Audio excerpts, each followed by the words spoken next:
told you? Who told you? Who told you?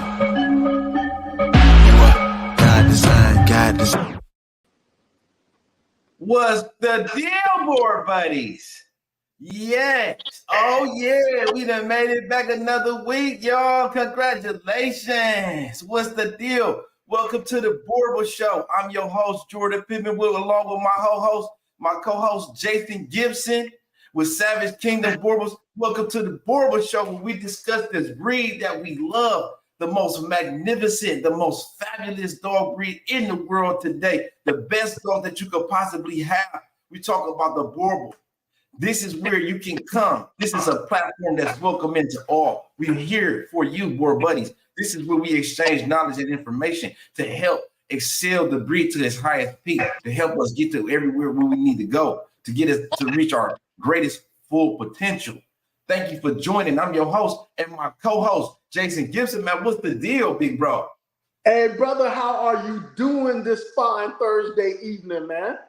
Hey, man, listen, bro, I made it and I'm excited about it. I'm just so happy to be here because guess what? A lot of people wish that they could be here today. You know, this split-second decision could change your life forever. And I'm forever thankful, man. I'm just happy to be here. I've been thinking about this all week. We're going to make this a good one. We're going to make this a great one. Man, just like every Thursday, man, we go in here and we spit the knowledge and we sit here and just talk about the breed of dog that we love and make sure we have an entertaining and also very informative show like usual. And this one's going to be another good one, brother. Yeah, because, you know, with so much that's happening, with so much that's going on within our dog breed, you know, we got a lot of people that's jumping out of the course, a lot of people that's jumping out of the bullies, and they coming in over here to the Boerboel, and we feel like, you know, this ain't no cakewalk, right? They just gonna be sweet over here. They looking at us and they seeing us having success, and they think, oh yeah, man, you know what? It's time to do away with these breeds. It's the breed, but really, in all actuality, it's so much that goes into it. So we're going to break it down for them today. So that's what we're going to discuss today. Is it sweet in the Boerboel breed? Is it easy money? Is it just a cakewalk to come over here and do what we do? If you got experience, no matter how much time you got in different breeds, will that translate over to the Boerboel breed? If you're doing shepherds, if you're doing other types of mastiffs like Corsos or Presa Canarios, if you're doing Labradoodles or bullies, will it translate to the Boerboel? Will you be successful over here? Yeah, and that's see, and it's so easy to get it confused because you got a lot of these dogs that's previously, you know, a lot of people coming from America's Classic, the pit bull, and you know them type of dogs they could just easily breed. You sit them out in the backyard, they mate. And then the next thing you know, you got puppies in 2 months. And then that's misleading, though, board buddies. That's misleading, board buddies, because guess these dogs is totally different. It's way more to it than just having some puppies. And you get started in this game and you think that you're getting ready to go far. But let me tell you, it takes a lot of preparation and research. This is not no easy task. And we see a lot of breeders coming in, they buying dogs, and they feel like they're getting ready to have some great success. And then next thing you know, they sitting on them dogs and they 8 weeks old, they 10 weeks old, they 12 weeks old, they 14 weeks old, they 16 weeks old. Now you got a full grown dog compared to some of these other breeds, right? And then they giving up poop 4 times a day. Man, it can easily become overwhelming.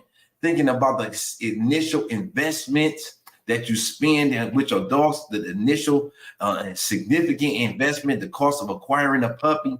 We're going to break it all the way down, y'all. Why so many breeders fail? Well, seeing that I just hit my 4th year mark, I'm about to hit my 4th year mark in July. In July, I will hit my 4-year mark, and I will tell you, and you got about 2 times experience of me. You got about close to 20 years experience in this. I've seen a lot of people, that became friends, and other people that were just acquaintances, and other people I looked up to. I've seen a lot of people come in the same exact time that I did that didn't make it to their 2-year mark much less their 3 or 4. This game it will eat you up alive. I tell people, don't let the smooth taste fool you, because people are always calling me, hey, I want to get a female from you, and then I'm gonna come back and get a male. Then I seen Jordan over here, I'm gonna get another 2 females from him, and I'm gonna come in the game, man. I see what you guys doing, and I be positive with everybody. So I'm positive with everybody, but I'm honest with everybody and say, don't let the smooth taste fool you. Don't let the smooth taste fool you, because this will catch up on you. It'll catch up. It would test your metal. You will find out what you made of real quick. You will find out real fast that, working a small business on your own, being an entrepreneur, being independent is not as easy as having a job where somebody tell you what to do. You got to figure out a lot of stuff for your own. We got Sprat Line said they don't do proper promotion. They think they could just have puppies and sell. Do the people misleading them on the internet? That's a great point. I mean, it's a lot that goes into it, the marketing side of it, because you have to have some form of, letting people know who you are, getting the public familiar with you, your stances, your positions as a breeder. All of that's important. You got to have a goal. You got to have a mission. A lot of people just coming in here just trying to make some puppies, and they think that they're going to sell. They expecting people to send them thousands of dollars over the line on sight unseen. We never even saw you before. We don't even know what you look like, and you want me to send you thousands of dollars over the sight unseen because you're showing a puppy, because you're showing the dog. We gotta be thinking a little bit smarter than that, boy buddies. We gotta be thinking a lot harder than that, because this thing will swallow you up. Yeah, I'm gonna tell you what the first mistake is. The first issue in this game is, and it's one I made. It's one I made, and I call it pocket watching. I wanted a Boerboel. I started doing my homework on it. And at the time when I got in 4 years ago, the top breeders were getting 35, maybe 4,000 for their top picks, right? 4 years ago. And I'm looking at some of these brothers. I'm like, man, this brother just had a litter of 8 puppies. He's selling them for $3,500 each. And then he got another litter of 6 puppies. He turned them. It's called pocket watching. I'm counting these brothers' money up. I'm like, that's this brother made $17,000 if I did my math right. And then he got another. And so I'm pocket watching people, and I'm thinking it's sweet myself.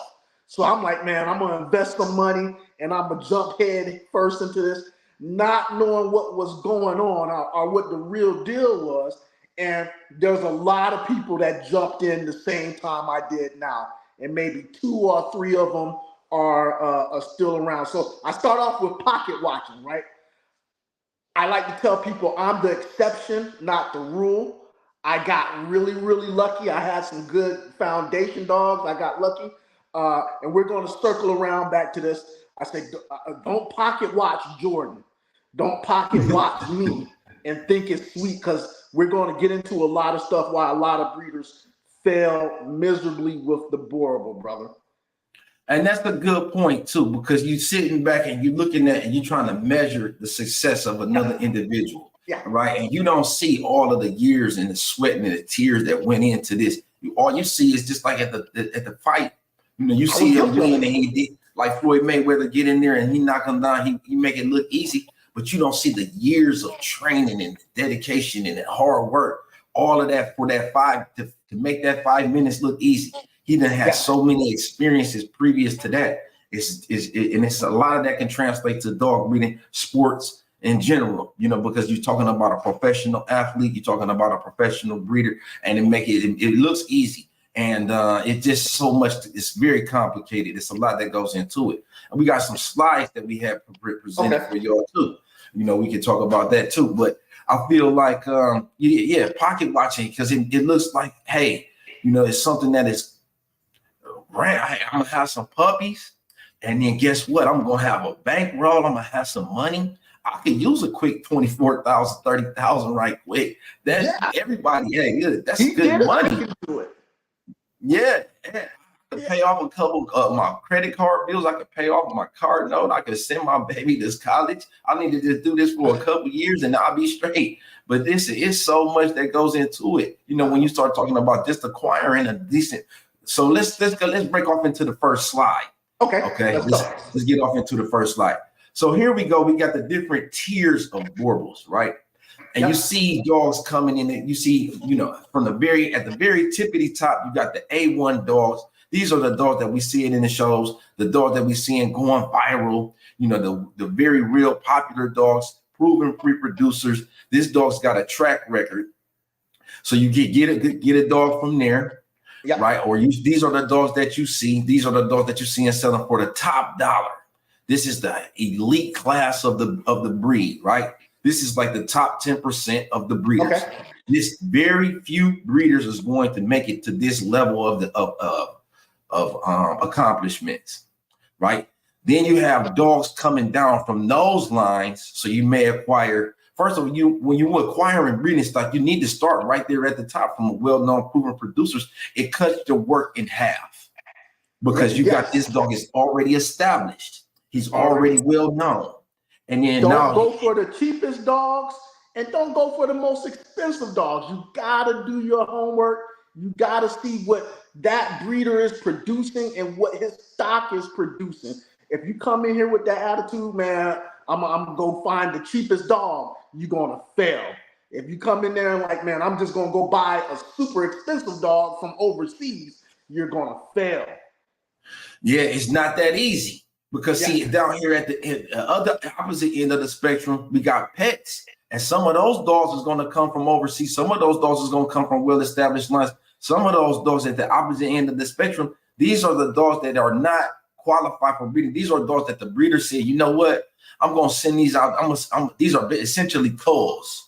These are dogs that's not used for breeding. And then you acquire this dog, and then you think that because you got something from overseas that is worthy of a breeding dog. And that's just so far from true, because when you're taking a dog from overseas, now it's somebody else's dog. You need to campaign this dog. You we build this dog a reputation. You need to establish value. You need to establish value in this dog, because why should we even consider this dog as a breeding specimen, right? Just because it comes from well-known producers is not enough. Just because it comes from established lines, that doesn't mean that it's qualified as a breeder. Same thing. Then you're getting down to the C level of dogs, where these dogs are not even from the proven producers. This is not like a champion's son. This is not coming. It's coming from a champion's line. It might be 3 or 4 generations out, but these are lines off of lines you acquire from dogs from there. This is like C grade breeding stock.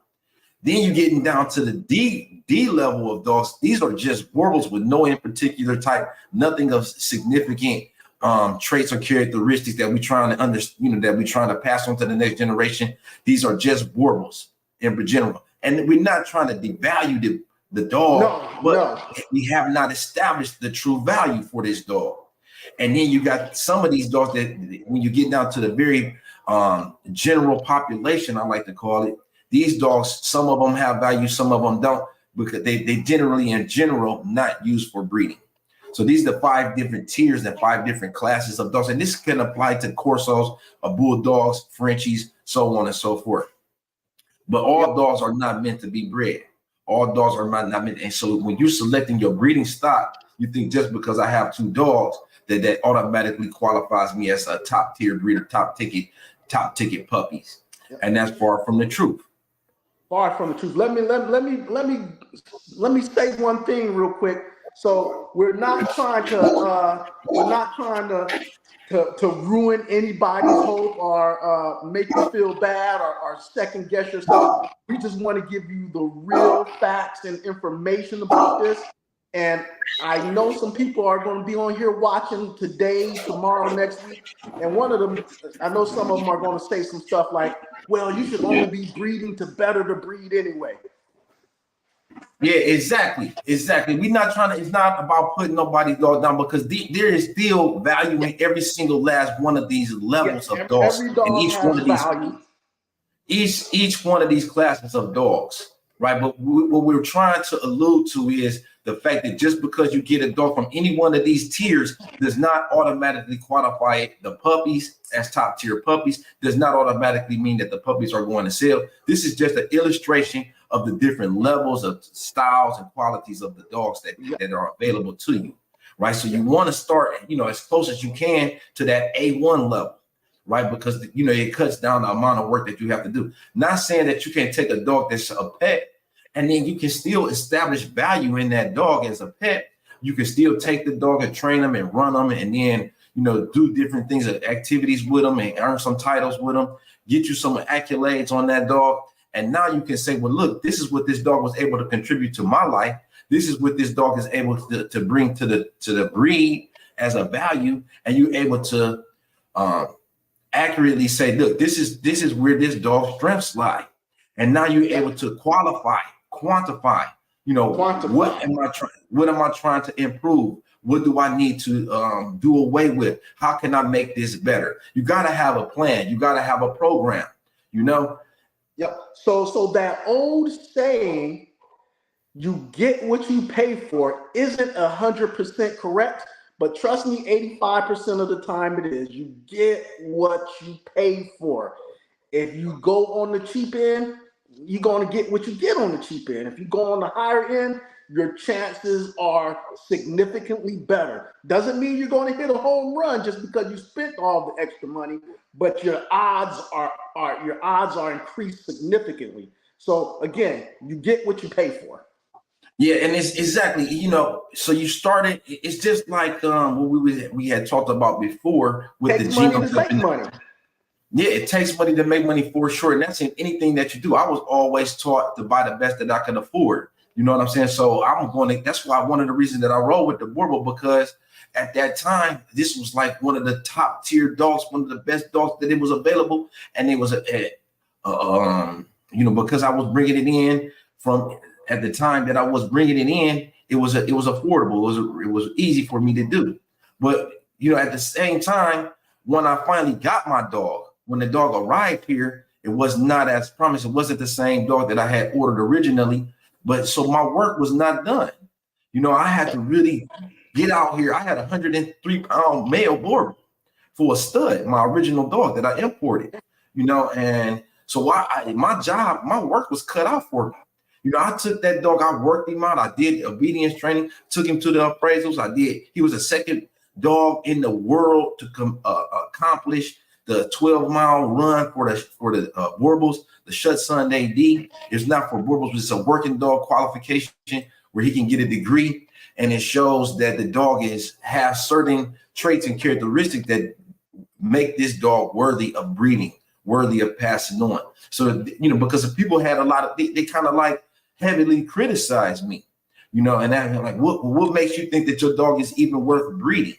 Yep. Right. So that made me go back to the drawing board. I had to ask myself that tough question. Well, what does this dog add? What is his added value to the gene pool, to the Boerboel breed? So that's your first issue, was acquiring good breeding stock. That's the first issue, acquiring good breeding stock. You can acquire a good pet that you love. You can acquire that, but can you acquire good, healthy breeding stock? And it was tricky, man. It was tricky because I might take some L's. Yes. Say it again. You might take some L's. You might spend a lot of money on a puppy that never makes your program. Lord knows, I got some dogs on my yard that I purchased that won't make my program. You're going to take some L's. You got to be selective. So by me being heavily intent on what I was trying to accomplish, I wanted to have a dog like Anton. Remember, that's the one that's all cut up and ripped up. Just for a reference sake, I could show a picture of Anton so everybody could see. But this is the level. This is what I wanted for my dog. This is what I wanted. This is what I wanted to have as my dog. Let me see. Hold on. There he is. Oh wait. But yeah, anyway, everybody knows who Anton is, right?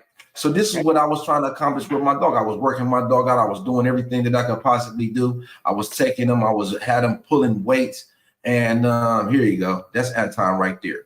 That was what I had dreamed of for myself. And I didn't know how big that dog was, but I knew that it was ripped up to the T. It was shredded like a chiseled up. He shredded up and chiseled up exactly what I'm like. Well, this is what the dog can do, and this is what I want for my dog. And here goes my original dog. This is one of my proudest moments of him. He was only 11 months old. This is like a couple of days before his first appraisal. And I'm thinking to myself, I'm going to make this dog look as good as he could possibly look. I ain't going to have no fat on him. I'm going to have muscles popping out everywhere. I'm going to make sure that this dog is the best looking dog. I'm feeding him nothing but the best foods, right? Yep. And I get to the appraisal, and it's like, okay, he ain't no big dog, but he shows how he does what he's supposed to do. And, it was my way of saying this dog has a place in this breed. This dog is a contributor. And that was one of my first obstacles to overcome, was letting the Boerboel community know, this is a serious contributor. Here is his established value. These are the ways that I'm going about establishing the value. And that's another issue that you run into at first too, that I'm sure you ran into, that I definitely ran into, that I was lucky enough to quickly figure it out.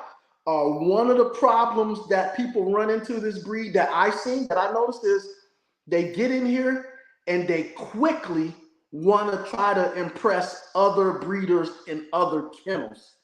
They want to impress other breeders in other kennels who themselves might not be doing good. My mission is not to impress another breeder. My mission is not to impress another kennel, because they're not spending the money with me. There's a clientele base out there.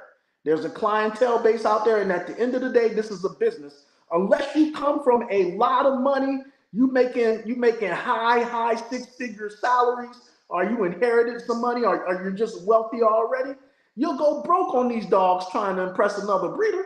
You'll go broke trying to impress another breeder. So at the end of the day, you're doing it to improve a breed, but you don't want to go broke doing it. So it's a business as well. And there's a lot of business aspects to this that people don't realize.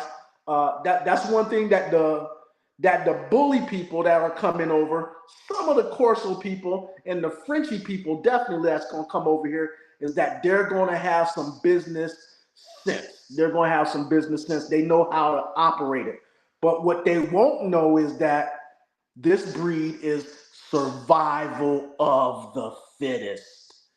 Yeah. Just because you get a female doesn't mean she's going to have puppies, and it dang sure don't mean that litter is going to survive. Because what happened to a litter under 2 weeks old, bro? Oh, man, there's so many different things. It's a lot of different complications, the ways that it can go. Yeah. But I'm glad that you mentioned that. I think you mentioned a key point, too, with the from the business side of it. This is a big thing for us, especially with the Boerboels, because of if we compare it to the bullies, because you mentioned that they are great at the marketing. They are great at establishing, this is something rare. This is something exclusive that you can't get anywhere else. But because they have these shows, they're not waiting on anybody. They're not waiting on somebody to come through and save them. They get busy with their shows, and they start having these shows, and they're introducing the dog to the public, and they took it into their own hands. They didn't wait on the AKC to accept the bullies into their group. They had this, regardless of the colors that was disqualified, longer coat colors and styles. They took it upon themselves to market their dogs, to market their breed. And I think that was a part of the reason for their great success, the marketing aspect of the Boerboel breed, the organizations. I think they have failed us in a lot of ways because we don't have these major shows that's involving with the public.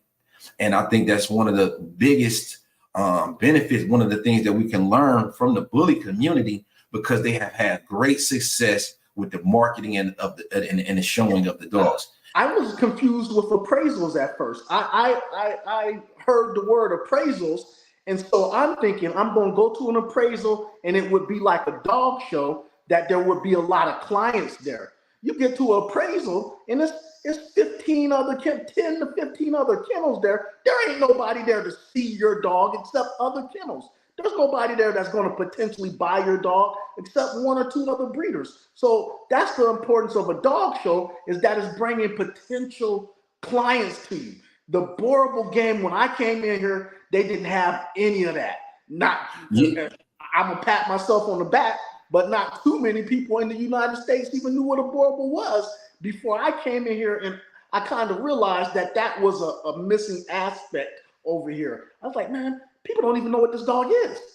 They haven't seen it. Social media is not exposed on social media, and that's it. But nobody's really tapping into this market right here to let people see this majestic breed. It's almost like it's a secret, and I couldn't understand why that was.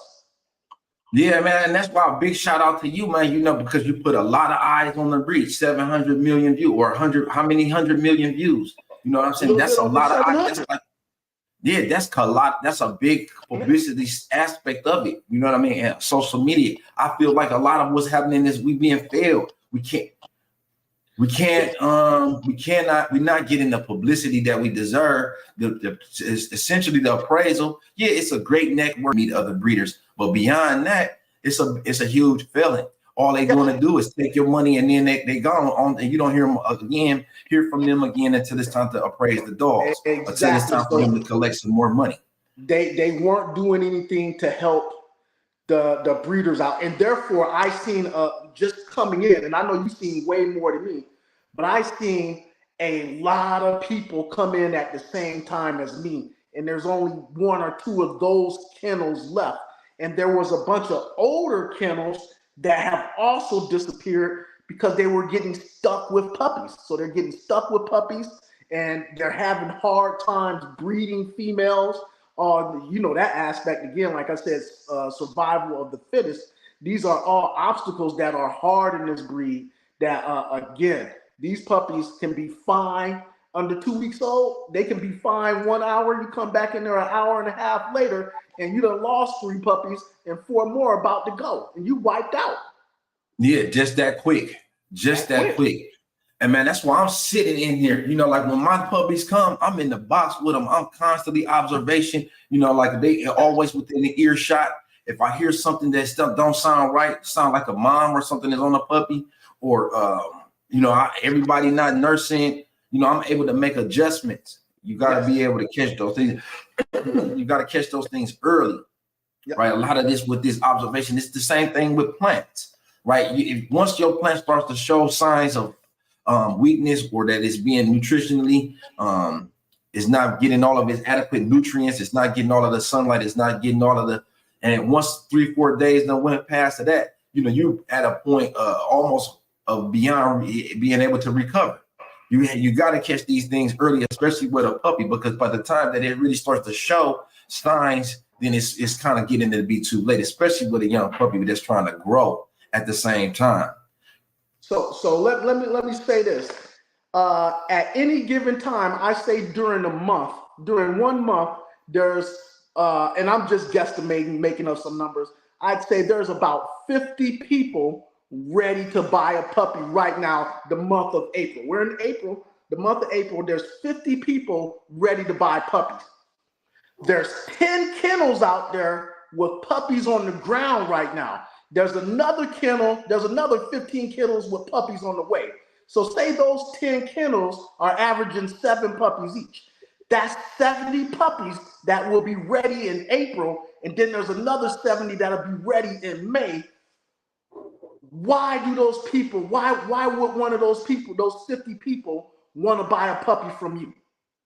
Why do they want to give you the going rate now is rough? My minimum is 5,000. I know there's still some people at 35, 4,000, 4,500, but why would I want to give that money to you? What makes me want to, you got a good looking puppy, but is that enough for me to give my money to you? Right. And see, that's I'm gonna bring up the next slide, okay?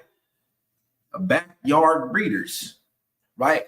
And this is a big problem. This is something that's going to be constantly happening. This is something that's going to be constantly going on, and it's not just with Boerboels. And don't get it twisted. You know, we all have a backyard. We all do something in the backyard. But the problem that I see is, you know, you're not establishing the value. So you're not separating yourself, you know, from another person that's got dogs and the puppies in the backyard. You're not taking them. I see a lot of times with this, and this is going to always be something that I'm going to frown upon. That's I'm going to speak on. Because you're not taking the puppies. We don't see your dogs outside the backyard. We don't see your puppies outside the backyard, or we don't see your dogs outside the kennel. And it's like, okay, I'm supposed to buy a dog from you but I don't see where this dog really fits into my life. I want more for my dog than just sitting in the backyard or just sitting in a kennel or just sitting in, I want to see the dog do the things that the dog's supposed to do. I want to see the dog getting out there, moving around, interacting with the people, interacting with the environment, being social, being an asset to the family, being therapeutic. I want to see these things. These are the things reasons why people have dogs, because the dog is able to contribute. And if you're not doing nothing but showing your dog in the backyard, you're not doing nothing but showing your dog in the kennel, then I want more for my dog than that. That is not very appealing. Yep. You see, and I just wanted to mention that because I don't think that people seem to understand. I call it a backyard breeder, but it could apply to a person from having too many dogs or having just a few dogs. But we want to see more. We want to see you establish value in your breeding program. What are your breeding plans? Yep. It's got to be more to it than just having puppies. Yeah. And I'm always put a little controversy in there. So me personally, I don't like that term backyard breeders. It has a new use, in my opinion. I'm a controversial person, so I'm gonna say it, man. My opinion. The way backyard breeder is used nowadays is a way to call somebody. It's a stereotypical term. It's a derogatory term. Call somebody. It's like calling somebody a thug. There used to be thugs, but now thug is used to say a black person is bad. Same thing with a backyard breeder.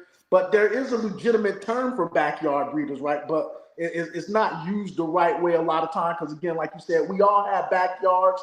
You can live in a mansion and be a backyard breeder, right? And this backyard breeder is somebody that's not doing the right thing per se, in my definition. But I'm a back off a little bit away from that. Again, I want to ask you, why do I want to come to your backyard and get a puppy? Your backyard, your front yard, your side yard, wherever your kennel is located, why do I want to spend money with you? What am I getting from you? Right. Well, I'm able to see, for me personally, I feel like a lot of people are able to see, that fact, how the dog fits in, how the dog works, and the value that is added to my life. Right. So I'm out with my dogs and, like I got my puppy here. He's sitting down, he's on parole. He's on patrol. He ain't on parole. He's on patrol. But, the dog is a very therapeutic. They make me happy. It keeps me out of trouble. It keeps me out the club, out the bar, hanging out with the fellas. That these are things that, that the dog has done for me. Right. So I'm able to share that with other people. And this relationship. And you said you share that with other people. So that's what you do, Jordan. That's why people want to buy dogs from you, because you invite people into your life and they can see where your dogs fit in with your life. And so they can superimpose that on their life. They're like, okay, Jordan's dog can do this in his life. It's beneficial to his life here. You invite people, and that's the same thing I do. I invite people into my home every day on social media. I invite you into my home, into my vet's office, into my walks, into with my kids. You see how our dogs interact with us. I just don't show you a quick picture of my dog sitting in a kennel. You get to see us playing with our dogs. You get to see us interacting. And so you know how that fits in with your family. And that's when we're giving you some free tips right here. We ain't going to give y'all too many. But people need to be able to see from you. And that's a good point. Jordan says that he brings you into his life so you can see the meaning that the dogs bring to his life and will also bring to yours. Yeah, great point, man. Because that was a way that I got to know you also, right? Because I looked at your posts. I see how you responded to the criticism. I see people coming in and just hating on you, right? And then I see how you respond to that. And it's almost like I got to know you. And I'm like, this is a good dude. You know what I'm saying? Yeah. This is an honest dude. This dude got some integrity. He ain't trying to tear nobody down. I see people coming at you left and right, and you always make it a point to go high, and so that gives me an idea of your character and who you are. And it made me feel comfortable to reach out to call you to have a conversation with you. You know what I'm saying? From there, we was able to build our relationship. You know what I'm saying? So the social media presence being online, I can't understand. I mean, I can't understate how important that is, because you get a chance to get to know a person, and then you can see, eventually with the truth is going the truth is going to come out. You can't hide who you really are. You're going to see what type of person that you are the more that you come online. So you what people need to do is don't be shy. Don't be afraid to get out there and put your face out there. I'm shy for it, to be honest. And but I had to learn this. I learned this because I had to learn. I had hired a consulting company. You know what I mean? And I'm trying to get back to my number one spot. And they say, well, look, people want to see your face. People want to see your face. They want to know who you are. And at that point, I had started doing more videos with myself. And I learned, this is nothing wrong with, you can't be camera shy. People want to know who you are and where you're getting their dog from. It builds some trust. So now I can put a person face to the kennel. I can see their lifestyle. It makes me more willing to send that deposit. It makes me feel more comfortable that when I press send, that this person is not just going to disappear. He got my $500, $1,000 deposit. He's not going to disappear. Or when I get this puppy and I bring this 8-week puppy back home, 8 weeks later, when the puppy's 16 weeks old or something, 5 months, 6 months old, I know this person's going to be around. He's not a flash in the pan. He's going to be around to help guide me, answer some questions, and let me know what his bloodline, how it usually grows and stuff. So you're building a bond. When I came in here, brother, a lot of the older breeders and stuff said, man, don't worry about that social media. That being followers don't mean nothing, man. Followers, and I couldn't understand it because in my head, a follower is a potential client. If I have 500 followers, I have 500 potential clients. If I got 20,000 followers, I got 20,000 potential clients.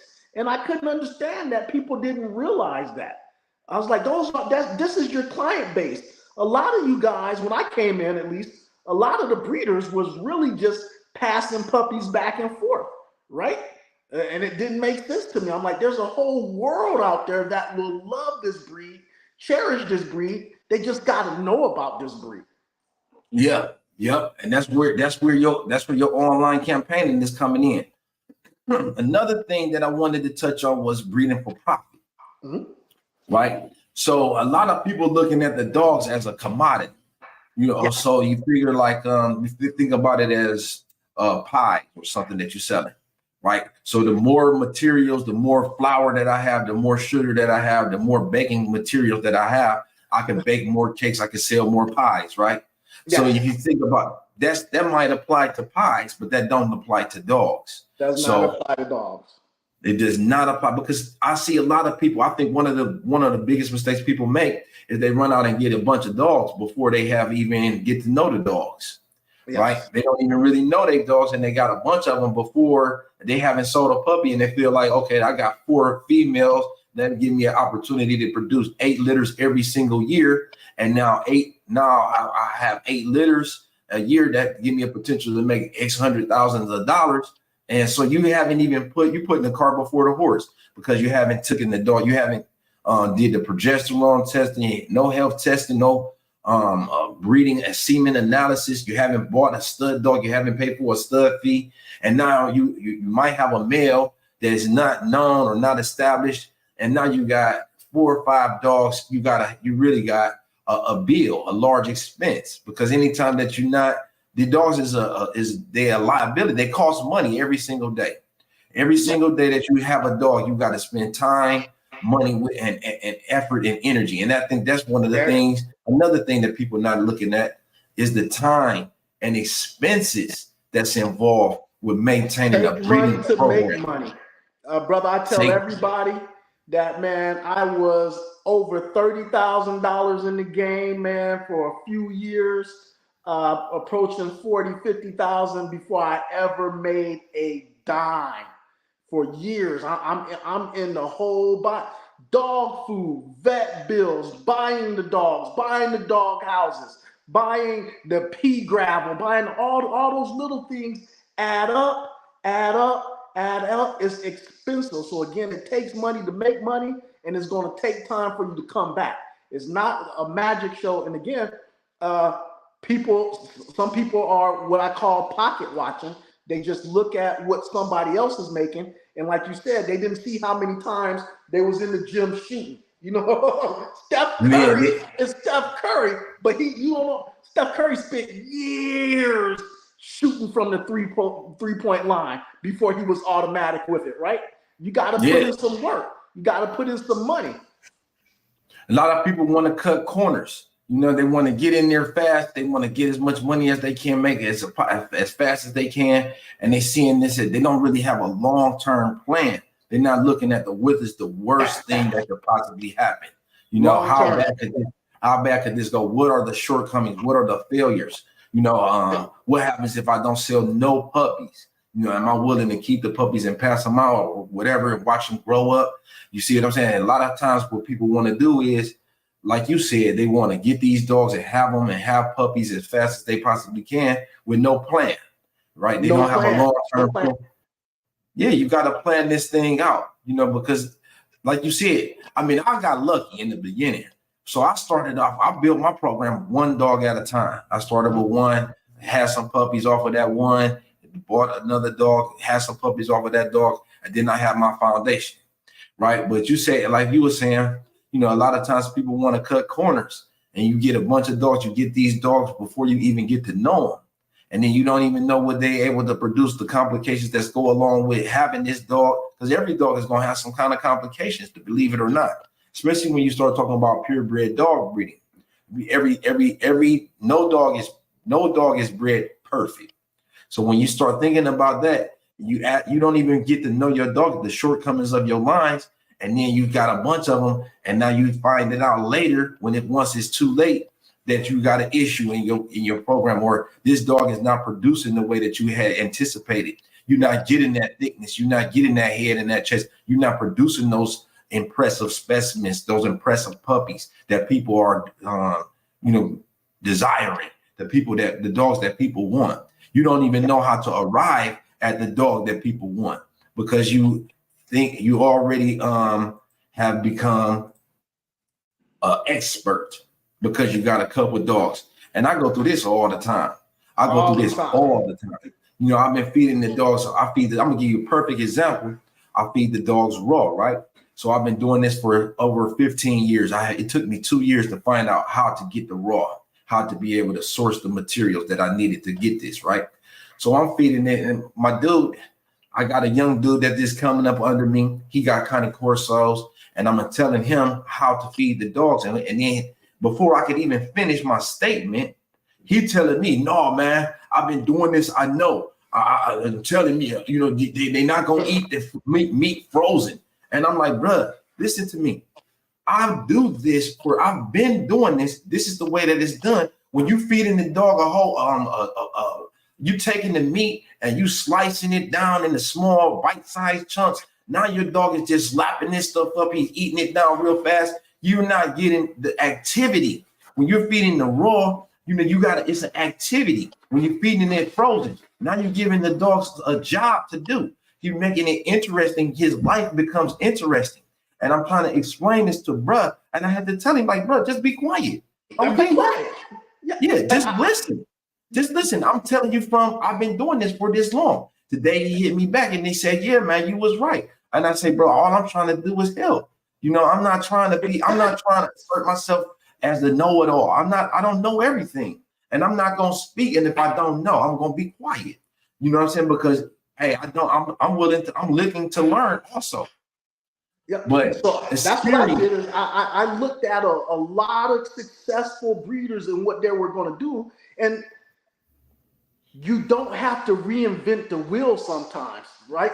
If it works, don't knock it. You can add something and make something better, man. But if somebody is on top of the game, man, pay attention. Pay attention to what they're doing. Make what they're doing work for you, right? Make what they're doing work for you, and just sit back. It's like when I'm watching football, man. I'm always yelling at Tom Brady. I'm always yelling at somebody, you should have did this, you should have threw this pass, or that was, come on, that man, in my head, I know that man's a professional and he really knows what he's doing, and my fat butt sitting on the couch eating Cheetos, right? So Tom knows what he's doing. LeBron knows what he's doing. Floyd knows what he's doing in the boxing ring, right? But I'm telling them, no, you should have jabbed in and then threw a hook, man. That's the same way. So how they must be feeling, that's the way I feel when I get somebody call me and tell me, oh man, you probably should have did this and you should have did that. Come Yeah, on, you guys. can't.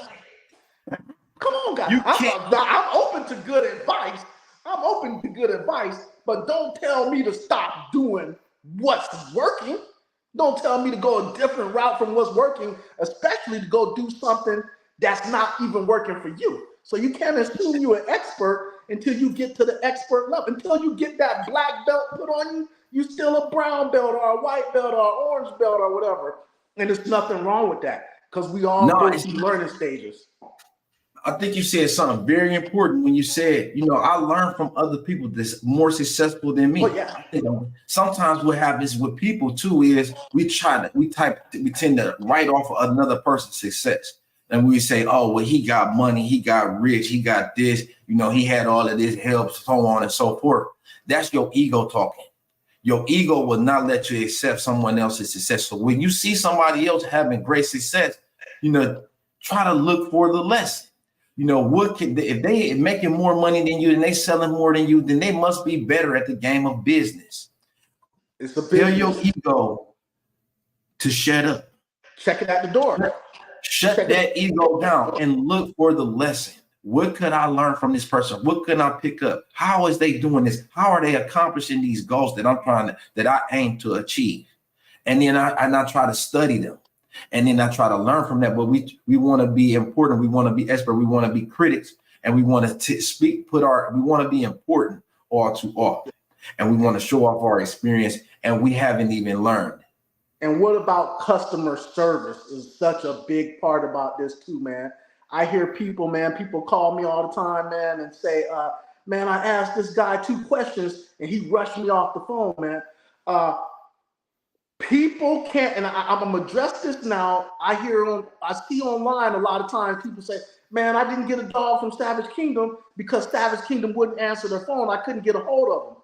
And I'm gonna tell you the reason why is because I talk to about 50 people a day and I don't rush those people off the phone, right? There's only 24 hours on a day. And if somebody want to ask me 45 minutes of questions, I'm gonna answer 45 minutes of questions, hang up with them, and then answer 45 minutes of questions with the next person, hang up with them, and answer 45 minutes of questions with the next person. So I might not be able to answer the phone for you because I'm talking and giving great customer service to the person that's on the phone. I'm sealing the deal with this person. I'm making them feel comfortable. I'm not gonna rush them off the phone. Is you gonna buy one or not? Is you gonna get it? You're not ready yet? Okay, call me back when you're ready. And you're not gonna get a client like that. So you lose a lot of clients that way. You gotta have great customer service. And I tell everybody when they say, oh man, it was such a pleasure speaking to you, blah, blah, blah, blah, blah. And I tell them what's really in my heart, really how I feel is, yes, I try to treat everybody that calls me the exact way I want to be treated when I call somebody. When I call to buy something, if it's another puppy, if it's a car, if it's a house, when I call to buy something, I try to treat people the same way I want it to be treated when I'm a customer, when I'm a potential client. And that's big, man, because at the end of the day, we are serving people. Yes. So you got to think about it. You're in the service industry and your customer, this is like what you pray for. This is what you have been wishing for. Somebody to finally call your phone, right? And you spend time with them. You take your time with them because I treat every customer, every person that called my phone, like this could be the last person that ever called me. And I really appreciate them. I want to take the time. They express the interest that they enough to call. So let me take my time with you and let me show you my appreciation, my gratitude. You got to the small things. Never get too big. You never get too cocky, too good enough to where you don't have time to answer people questions, to show people, look, I'm willing to even research and find out. Might not have all the answers right now, but I'm willing to look up. I'm gonna get back to you with an answer. I'll get back to you, and I'm available for you. I'm not just here to hit you up, to hit your pockets, to take your money, and then you don't hear from me again. You're not just gonna push the dog on you. I'm really concerned. I want to make sure that this dog is gonna fit into your life. I want to make sure that you get the exact dog that you're looking for. I want to make sure that the dog that you get is exactly the reason why that you came to me in the first place. You know, I want to make sure is the best of the best. But I really want people to walk away after talking to me that they really felt like not only did they get the best of the best puppy, they got the best of the best clientele service. That you walked away and you felt like, I don't care if you just signed a $50 million NFL contract, or if you scraped up 3 years to get together $5,000 to get a puppy from me. I'm treating everybody like if you're the president of the United States and call, because I am thankful for your time. And I tell everybody, thank you. Even if they don't buy a puppy or send a deposit, I tell everybody, thank you for even considering SKB. That means a lot to me that you even called and gave me the opportunity to talk to you. So thank you for that time. Yeah, and it give me a chance to learn, where did I come up short? How can I improve? You know, what is it that I'm doing right? What is it that you rocking with? What are you liking? You know what I'm saying? What are the things that is working for you? And you know, how can I improve that? What I want to do more? And how could I even, where I'm coming up short, how can I improve that?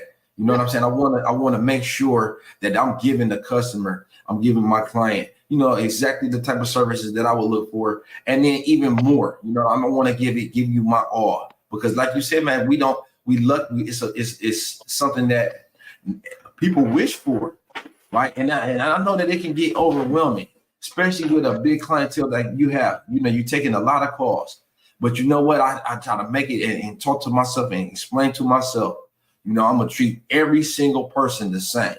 And you never know, but a lot of times people don't say they name, they don't say who they are, you don't know until after the fact. You know what I'm saying? So you want to make sure that, you know, I'm giving people exactly what they paid for. And I'm not expecting every person to call to buy a dog either.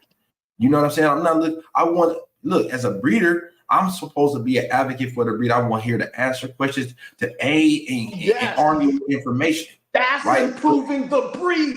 That's improving the breed. People, I ask people all the time, because I kind of get sick of it. Oh, you're supposed to be in here to improve the breed and blah, blah, blah, blah, blah. And I'll ask you, what have you done in the last 10 years, 5 years, 3 years you've done? What have you done that you did to improve the breed? And nobody can answer that question. And people say, oh, that's a trick question. You know, I breed the standard. I say, you know how I improve the breed? Is I talk to people about it. I let them know how good it is. You know, I might not physically be improving the breed, but the relationship of the breed, I'm letting people know that this is the epitome of a guard dog. This is a loving family member. This isn't a vicious animal that's going to rip you to pieces and shred you. You don't have to be scared of it. And you don't have to be scared in your home that it won't protect you, because it will. You improve the breed by being an ambassador. That's why we have ambassadors to different nations that go out and talk to people in China about America, people in Russia about America, people in Japan about America, in Ukraine about America. That's what we do, is we go out and we talk to people in Arkansas about the Boerboel. We talk to people in West Virginia about the Boerboel. We talk to people in Idaho about the Boerboel. Ambassadors of the breed. Exactly. And then when you pop out at the dog show or pop out at the dog event, you know, you exhibitor. Now you're giving people an actual working example, you know, for them to see and lay eyes on. You know, and then that's a big part of this too. You know, this is why we have to come together and make sure that we're doing this thing as a community. You know what I mean? We want to make sure that we're getting the right messages out, and we want to show everything that this dog is capable of. You know, this and like you said, educate, because people hear the fact that it's a guard dog and they see this big, powerful dog, and they might get the wrong impression. You know, this dog is not like your average guard dog. This dog is so majestic and there's so much layers to the Boerboel. You know, we want to make sure that people understand exactly what they're getting, and therefore they can have a lasting, loving relationship with a dog. You want it to be a great success. And with that takes a knowledge and information and understanding. You can't get that type of understanding from someone that doesn't know or doesn't have the experience.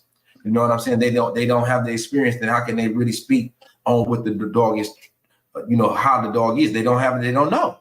And even with a lot of the vets don't know, right? They don't have the experience. With a lot of vets, when you take a Boerboel in there, that all my clients say it all the time. Oh, this was my vet's first time seeing a Boerboel. Ambassador of the breed. Make sure their first impression is the best impression. So I know the topic of this show was, why do most Boerboel kennels fail within the first 2.5, 3 years? As you can see, we've been talking about it for 55 minutes. We've been bouncing back and forth. An hour is not enough for this topic of why people come into this breed thinking it's sweet and they lose all their money and they're giving away free dogs in just a short amount of time. And like me and Jordan always say, we don't just come to you guys with a problem. We come to you with a solution. In the Boerboel universe, we come to you with a solution, and we are in the midst of putting together a class on Boerboel kennels, how to set it up, how to reach clientele, Boerboel 101, Boerboel kennel breeding 101. I'll let my partner talk a little bit more about that. It's key. It's valuable information. Yep. Like we said, we're here to arm you with knowledge, empower you with information. And these skills, these tactics, these strategies that we have studied and mastered and learned is not by chance. This is through study. This is through trial and error, right? So these are things, and you don't have to go and learn the lesson the hard way. You can get the lesson without the lump. You can learn easy. You can learn through our experience. We want to share this with you. We want to empower you. We want to see you have great success. And it's not about me or Jason Savage Kingdom. It's nothing. This is about you. We're trying to help you get to your highest heights, to reach your greatest potential. And, you know, arm you with the information and tools that you need so that you can have great success. These practices and these principles that we are going to share with you apply across businesses. It applies across breeds. There's information that you can use to elevate your life. This is going to be powerful, y'all. This is going to be powerful. We're not going to sell you a smoke dream and tell you you're going to be a millionaire overnight. We're going to let you know the pitfalls you can fall into. We're going to let you know how this game can play out. But we're going to help you navigate through some of those pitfalls.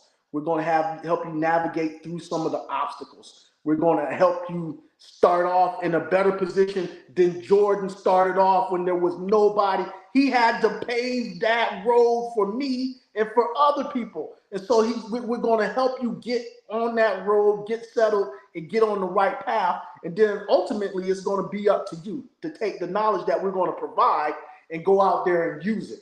But again, it's from selecting your breeding stock to surviving through that. And that's one part of the story. There's also the business side. There's a marketing thing. And when you got people like me and Jordan that together, me and Jordan have over 500,000 followers, approaching on 1 million followers. It only takes, at the current prices, it only takes selling 200 puppies actually it's 170 puppies to make $1 million, right? But you got to find 170 people to buy a puppy from you. If you only have 170 followers, your odds is kind of low. Your odds is kind of low. So you got to get out there, and that's why social media, everybody uses it. It's a big marketing platform. You got to take advantage of it. Yeah, I mean, this is big. This is big. This is great information. This is something that is going to arm you. We're going to empower you. You know, one of the most valuable things that I have done, and for my breeding program, for myself and for my family, is building an audience, board buddies. For real, this is one of the y'all are one of the best things that happened to me in my life and keeping me going and keeping me pushing in that positive direction. And we want to help you build your audience. You know, you want to find your people, because your people are out there. It is people that are interested in the product that you have to offer. There's people that are interested in your dog. We're going to help you find them. We're going to help you gain it. I've seen good kennels with great dogs lose their shirts because they didn't know how to get anybody to buy those puppies. So, or to purchase those. So it is rough out here. It's not sweet. Don't look at somebody else and just assume it's a piece of pie. It's not. It's rough out here. I could name several kennels that started off with me and they're not here now. And I see every year, I see another 15, 20 kennels coming up, and I'm looking at them in January. Like, all right, this brother, you know, he got a good puppy. He's talking about he want to get breeding and stuff like that. Oh, this same guy just brought another dog. Okay, and I'll pay attention and I'll sit back and watch. Next thing I know, man, hey, I got a 13-month-old female for sale, man. I'm done with this. Yeah, are they calling me on the phone, man? Do you want to buy an adult dog, man? I can't get, you know, man. It's just not working. Brother, I'm sorry that happened to you, bro. And I see it every year. See it all the time. Bro, I'm gonna tell you who I really feel sorry for though is that 13-month-old, 16-month-old dog, right? Yeah. Because remember that these dogs form a very strong bond with you. This dog wants to be a part of your family. I mean, it's like intimately involved, right? And then now the dog has got to be separated from the family, or you know, I don't know, but I know that will be devastating to my dogs. You know what I'm saying? My dogs, they will be looking for me. They'd be missing me. They'd be wondering, where am I at? When am I coming back? You know, and that's a stressful thing for the dog. You know, when you feed in the dog starts to build up a love for you, a trust for you. You know, then this bond. Go ahead, bro. I was gonna say, man, I was looking crazy like that because it says we've been on an hour and 1 minute, and I want to ask everybody, because again, your time is precious to us, and we want to make this an enjoyable hour out of your day once a week on Thursdays. Send us some messages and let us know if you want us to extend it to an hour and a half or 2 hours, or if an hour is enough for you guys. Because we don't want to overwhelm anybody and make them be like, oh man, they talk too long. I can't stay for the whole time. Or is an hour to see part. Because man, it seems like, man, I've been talking for 5 minutes with you, Jay, and it's already at an hour.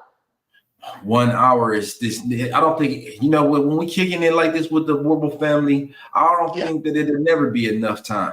You know what I mean? I could just go on and on about this all day, because at the end of the day, we here for the people who's going to ask. They got questions. We want to answer the questions. Yeah. And my bro said, stop looking at the time.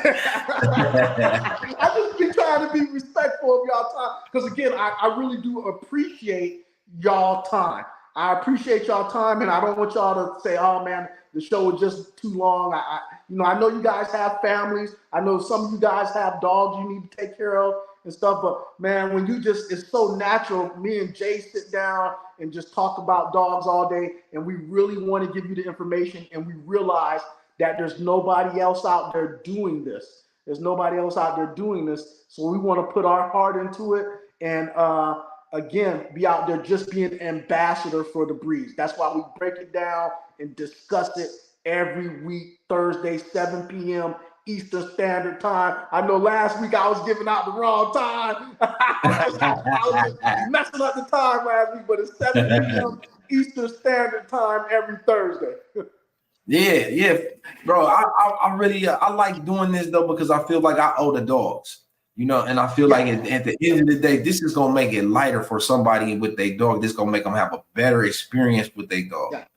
And because of that, you know, I feel like us producing dogs, we owe down. The dogs is doing for us. They're giving to us. They're giving us our all. They're giving us their puppies, you know, and because of that, you know, I feel like, what can I do for them? They have done so much for me. I went through some tough times in my life. I done slept in houses with no heat. You know what I'm saying? The dog right there next to me with me. And I've been through it all. You know what I'm saying? With the dogs. They never left me. They never let me down. And I feel like I would not be where I am today, but without them. And because of that, I feel like, you know, this is just something that we have to do, bro. We have to give back to the dogs. They would do it for us. They would do it for us. That they had a chance to have a show to talk about how great the people is. Man, they would be going on and on and on. I know my dogs would be going on and on because they really just love us like that, man. They really do. I could go outside and come right back in. And this is the type of a commitment you get from a true dog man like Jordan Pittman. He's going to give you his whole day, every day. When our registry is up and running, you'll be able to talk to somebody. You'll have dog shows. You'll be able to communicate with somebody. You won't be sending 20 emails without a response for 2 months. You'll have a live person you can talk to that wants to be an ambassador for the breed. We said it 50 times today. We're going to keep saying it. We are ambassadors for the breed. We don't want to just take your money. We don't want to just take your money. We want to give something back to you for your time and just considering us. We want to give something back. The little bit of knowledge we have, the passion. You can see the passion Jordan has. You can see he gives you 20 hours of his 24-hour day every day of the week. Bro, yeah, I appreciate that, big bro. Seriously though, man, because I really feel like indebted to the dogs, and that's just where my heart is at. You know, this is what they have done so much for us, and like you say, I don't know no other way to do it, man. I go all in for the dogs. I go all in. I give them everything that I can. My marketing side just kicked in, man. My marketing side, I'm gonna start calling you a Boerboel. hey, we just coined that. That Jordan is the first ever Boerboel. I proclaim that today. Jordan is a Boerboel. He's the first ever in his, and that's a fact. It's going to go in the Guinness Book of Records one day. It's going to be written down that Jordan Pittman was the first Boerboel. Because that's what you are to me, brother. You are a flagship. You are an example of an ambassador to this breed. You are a Boerboel. So you go out there and you do great things and let people know about this breed. And because he doesn't just do our Boerboel breakdown and discussion, he's going on live or praising dogs throughout the week, doing additional subjects. He is out there reaching. Man, the brother reaches like 7 million people every week through all his platforms, his YouTube platform, his analytics. His brother sent me his analytics, YouTube, Facebook, Instagram. He's reaching 7 million people out there every week, and they get to see. You guys know I was a Marine, right?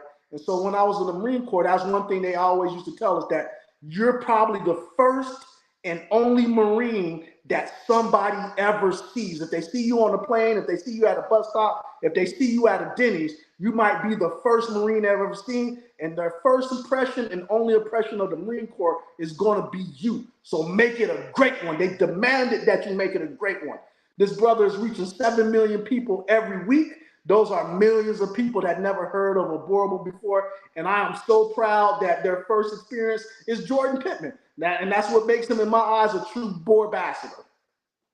Man, that's a lot, man. I appreciate that, big bro, man. That's very humbling, man, because I don't even, the way I see it, man, I just doing what I just working hard and doing my thing, and this is what I do. This is my life, man. This is just how I've been living my life and doing what I can for the dogs and being here for people. And I mean, it's just, I never really even think about the numbers and stuff, but man, I'm just doing my job, that's the only way that I can think about it.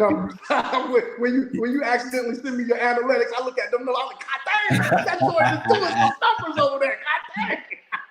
Man, I'm still trying to do more though, bro. I'm still trying to do more. And I'm gonna have, you know what? This is also for our family, the Boerboel family, for our Boer buddies. Look, y'all hear those numbers? Listen, y'all want to get some exposure. You welcome to come on and join us. We want to put y'all out there. We want to help you. We want to help you get some publicity in your breeding program and your plans. We want to let people know who you are, what you got going on, what your dogs are. It's a community thing, and it's just not just for us. It's just not for me and Jason Savage Kingdom. This is for everyone. This is for all of the Boerboel enthusiasts, all the Boerboel breeders, all the Boerboel owners. Let's celebrate together. This is a place where we can all come and join, and everybody is welcome.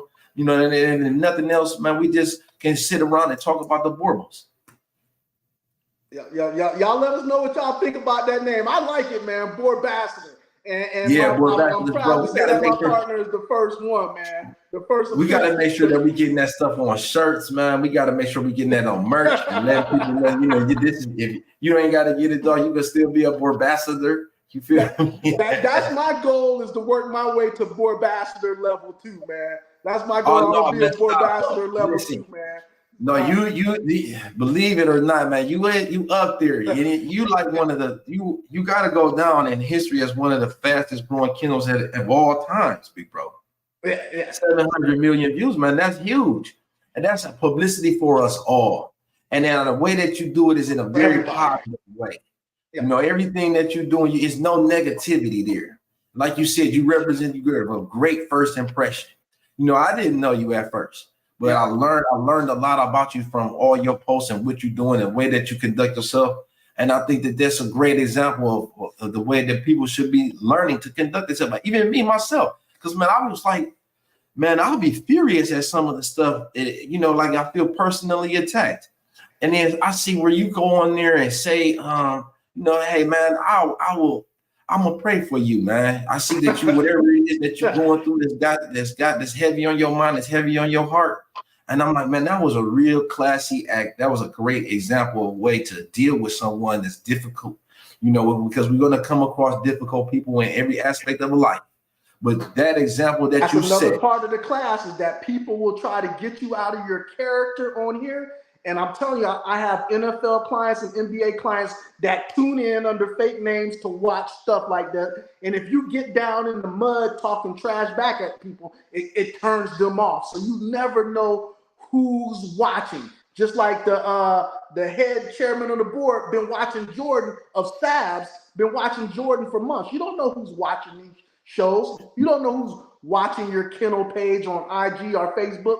So try to, sometimes people try to drag you out the mud, and I try to resist that. Try to stay positive. Don't let anybody, mess up your hard work and mess up your reputation.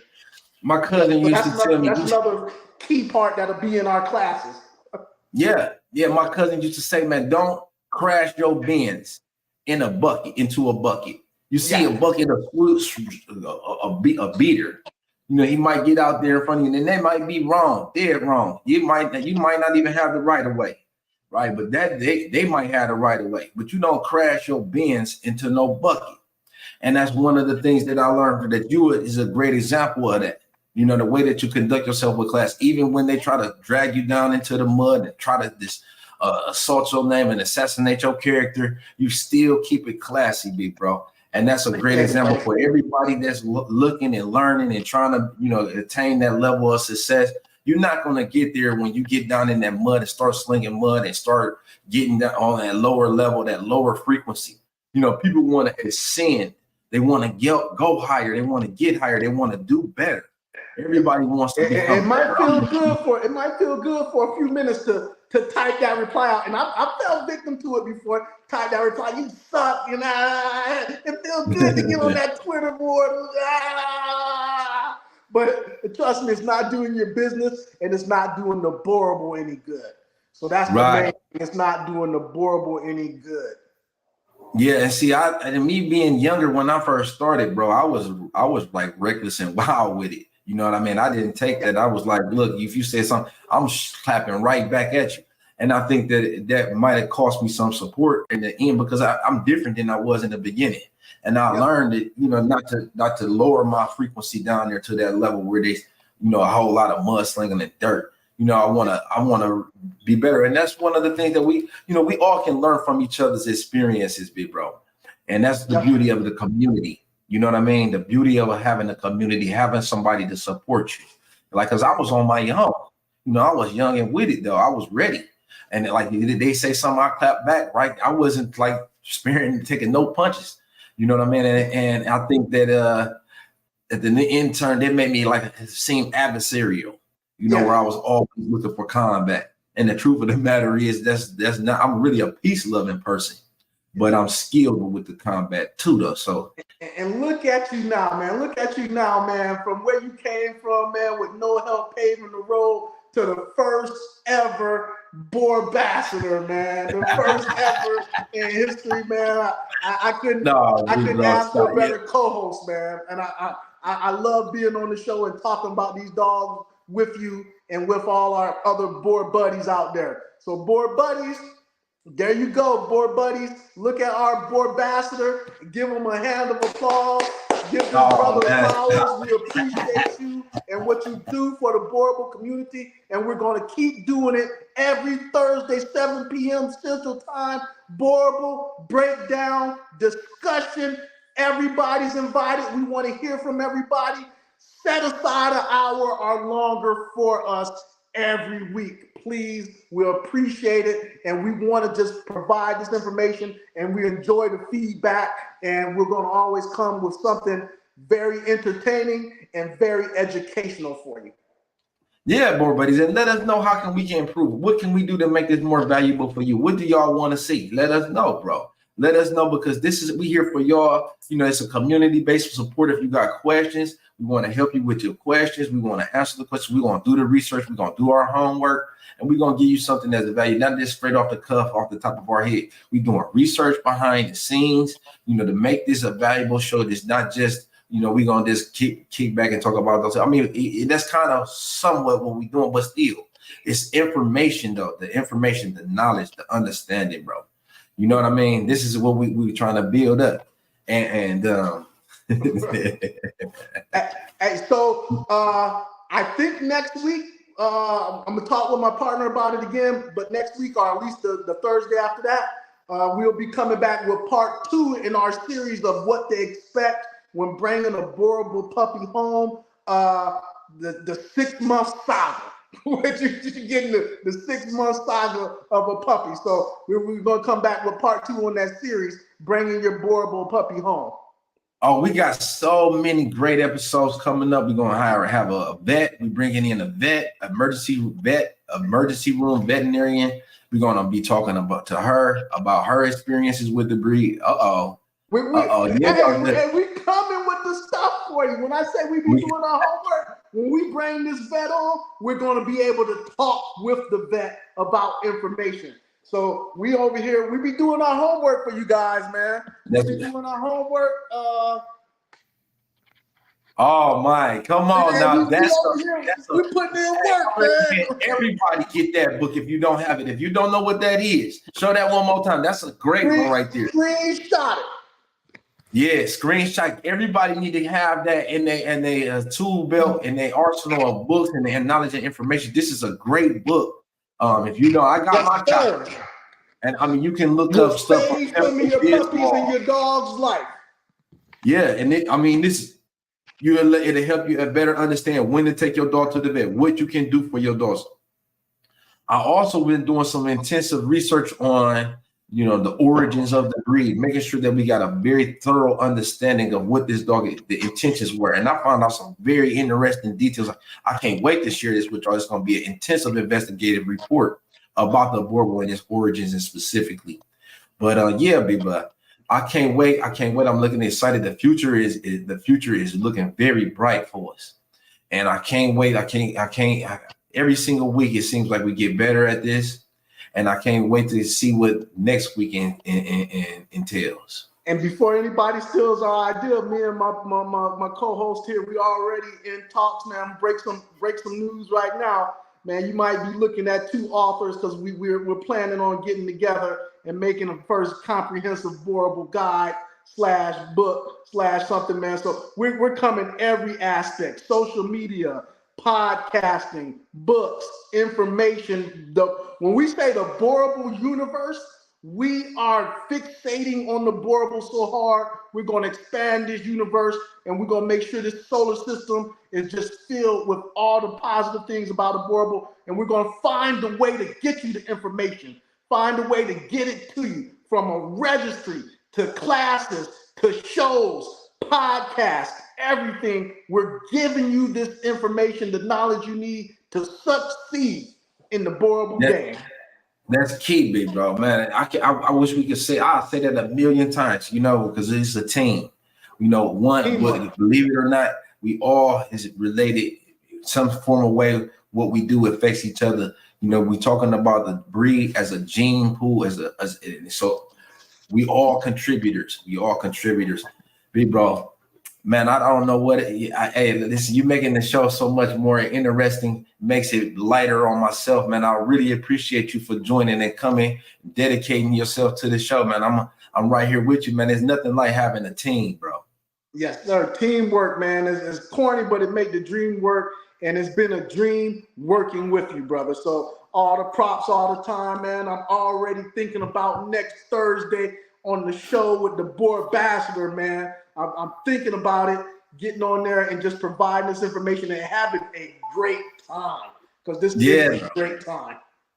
Yeah, we gonna give it to y'all straight, not fake, no chaser. And one thing about it, man, this we're gonna arm you with this information. We got some tools, and don't forget about how we're gonna include how to use the AI. We're gonna be talking about that, the breeding practices, everything that you can think of to elevate and advance your program. You can find it here, whether it's a Boerboel, Corso, a bully, whatever.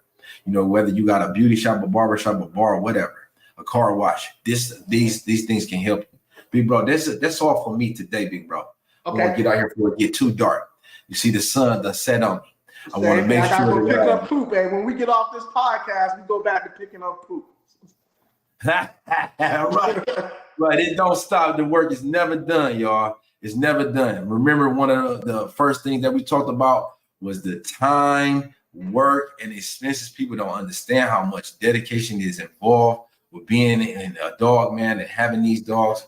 But big bro, I mean, you make it much easier for me to be able to explain this information. And I hope that y'all picking up what we're putting down, because it's not that you're going to come across this information every day. We appreciate y'all for spending time with us. Every second that you spent, none of it's taken for granted. We hope that it was informative. And like I just said, you know, next week we're coming back with another fire episode. We're going to do our homework, do our research.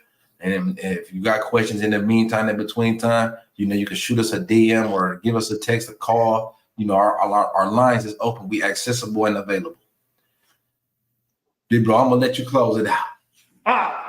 Again, Thursday, 7 p.m. Eastern Standard Time, Boerboel breakdown and discussion. Boer buddies, man, we love you guys, appreciate you guys. Welcome to the show. Again, I know some of you guys are going to be watching it later on, but thank you very much. Hope you learned something. Appreciate you guys. Salute. We out. Much love, y'all. Much love. Peace. Until next week. We'll see you then. We see you soon. Stay workers, y'all. Stay busy. We out. No rush, go on, move dumb. Back and forth pushing.